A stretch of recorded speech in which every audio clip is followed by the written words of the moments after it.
Chai, ugbu a anyị mara onye DNA dị na ngwa ha ji egbu mmadụ. Hey!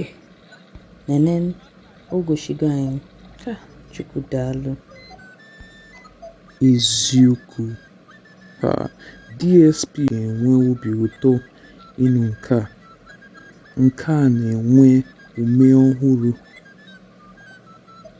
DNA a nwere egwuregwu siri ike idozie. Chika, enwego m gwam-gwam-gwam m chọrọ ịjụ gị.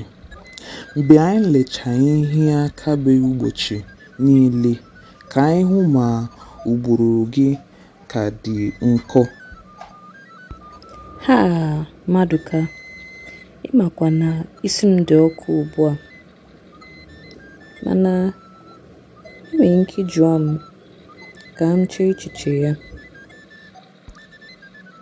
Ka m bido, m na-ekwu okwu mana enwere m ọnụ, m na-anụ ihe mana enwere m ntị, enweghị m arụ ma ejiri m ụda na-abịa ndụ.